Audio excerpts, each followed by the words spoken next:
सरसेनापती उमाबाई दाभाडे प्राथमिक कन्या school number 4। Video निर्मिती रुखसाना पटेल।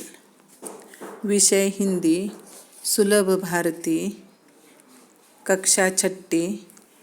पाठ मेरा अहोभाग्य। गुरुनाथ टैगोर को लेखक मिलने के लिए शांति निकेतन जाते हैं।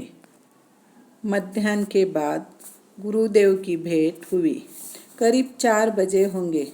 गुरुदेव की धारणा थी कि कुछ 2-3 आदमी ही होंगे, पर जब उन्हें हम 14 जनों को देखा तो मजाक में उन्होंने कहा, अब मेरी क्षमता दरबार लगाने की नहीं रही, इस मकान में जगह की भी कमी है। फिर हम सबको गुरुदेव से परिचय कराया गया। बाद में वार्तालाप शुरू हुआ। वार्तालाप यानी बातचीत। लेखक के साथ जो लोग थे उनका और रविंद्रनाथ टैगोर जी का वार्तालाप शुरू हुआ। वार्तालाप यानी आपस में बातचीत शुरू हो गई। गुरुदेव कुछ समय के लिए रुके, तभी अपने आप मेरे मुंह से निकल पड़ा, गुरुदेव, आपके मन में काबुली वाला इस कहानी का विचार कैसे आया? यह लोकप्रिय कहानी देश के सभी भाषाओं के सभी बच्चों को बहुत ही प्यारी लगती है। गुरुदेव बोले, वह कहानी कल्पना की सृष्टि है। एक काबुली वाला था, वह हमारे यहाँ आता था और हम सब उससे बहुत परिचित हो गए थे। मैंने सोचा उसकी भी एक छोटी लड़की होगी और जिसकी वह याद किया करता होगा, वह अपने लड़की की बहुत याद करता होगा, इसलिए मैंने यह कहानी लिखा। इस तरह वार्तालाप होता रहा।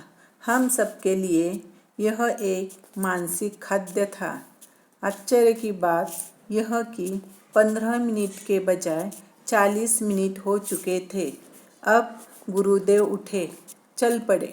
जाते जाते उन्होंने कहा, जब मैं ऐसे किसी वार्तालाप के लिए कम समय देता हूँ, तब मेरी वह बात सचमुच ठीक न मानिएगा, क्योंकि मुझे स्वयं लोगों से बातचीत करने में आनंद आता है। हम सबने गुरुदेव को धन्यवाद दिया और विदा ली। मैं अतिथि गृह के मेरे कमरे में वापस आया। गुरुदेव के साथ हुआ वार्तालाप से मुझे एक असाधारण उल्लास की अनुभूति हो रही थी, पर जब मुझे पता चला कि जिस कमरे में मुझे ठहराया गया था, उसी कमरे में स्वयं गुरुदेव काफ़ी समय तक रह चुके थे, तब तो मेरी खुशियों का ठिकाना न रहा। ओहो, मुझे तो यह भी बताया गया कि गुरुदेव ने गीतांजलि का अधिकांश भाग इसी कमरे के बरामदे में बैठकर लिखा। बरामदा यानी रूम के सामने या घर के सामने जो जगह होती है, उसे बरामदा कहते हैं। मैं सचमुच भाव विभोर हो उठा। क्या यह सच है? मेरा अहोभाग्य था कि मैं उसी कमरे में ठहरा था जिसमें नोबेल पुरस्कार प्राप्त गीतांजलि रची गई थी।